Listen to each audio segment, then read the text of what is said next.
জেলার সমস্যা হোক বা খুশির খবর, শহরের হাহাকার থেকে আপনার ব্যথা, জেলার গর্ব হোক কিংবা জেলার মেধা, গ্রামের অজানা গলি থেকে শহরের ব্যস্ত এলাকা, সব জায়গার খবরের ওপর রয়েছে নিউজ আই 24 ডিজিটালের নজর। News I 24 digital.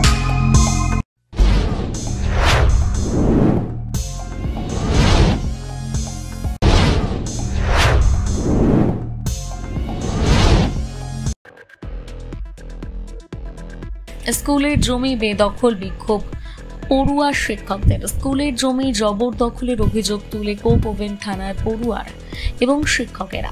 আমরা সব জায়গায় জানিয়েছি, কোনো কাজ হয়নি, তাই আমরা থানায় অভিযোগ জানাতে এসেছি। দাবি স্কুলের প্রধান শিক্ষক কালিমুল হকের। স্কুল কর্তৃপক্ষের দাবি, একসময় দুর্গাপুরের নেপালি পাড়া হিন্দি উচ্চ বিদ্যালয় গড়ার জন্য দুর্গাপুর প্রজেক্ট লিমিটেড কর্তৃপক্ষ 4 একর জমি দেয়। 2.5 একর জমির ওপর গড়ে ওঠে স্কুল। 1.5 একর জমি পড়ে থাকে, সেই জমি দখল হয়ে যায়। বর্তমানে স্কুলের বেশ কিছু শ্রেণীকক্ষ গড়ার জন্য জমির প্রয়োজন, কিন্তু 1.5 একর জমি জবরদখলে জমি খালি করার কথা জানানো হলেও তারা কোনো কথার গুরুত্ব দিচ্ছে না বলে অভিযোগ প্রধান শিক্ষক কালিমুল হকের। আরও অভিযোগ, আমরা ইতিমধ্যেই প্রশাসনিক দপ্তরগুলোতে অভিযোগ জানিয়েছি, কাজের কাজ কিছুই হয়নি, সেই জন্য আমরা কোক ওভেন থানায় অভিযোগ জানালাম। এরপরও যদি কাজ না হয় মুখ্যমন্ত্রীর কাছে অভিযোগ জানাবো। ডিপিএল 4 একর জায়গা দিয়েছিল। পরবর্তীকালে 2014 সালে যখন স্কুল স্পন্সর হয়, তখন ওই স্কুল আমাদের শিক্ষা দপ্তরের আওতায় চলে যায়। আমাদের যে 4 একর জায়গার মধ্যে প্রায় 1.5 একর জায়গায় ইনক্রচ আছে, যেখানে প্রায় 100 ঝুপড়িগুলো বস্তিগুলো বসে আছে ওখানে। আগে স্কুল ছোট ছিল, প্রয়োজন ছিল না। আমার স্কুলে 1% 4200 পড়ুয়া আছে। 5 to 12 ক্লাসে পড়াশোনা হয়।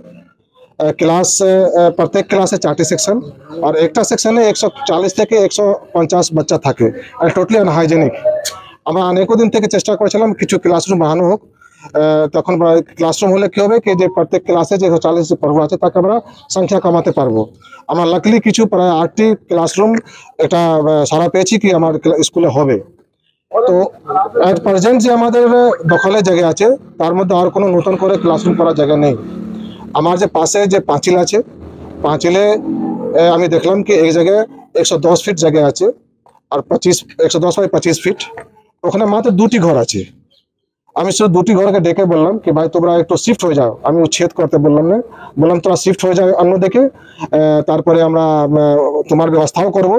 আর ওখানে 4টি ঘর হবে, 4টি যাতে 3 তলা করে।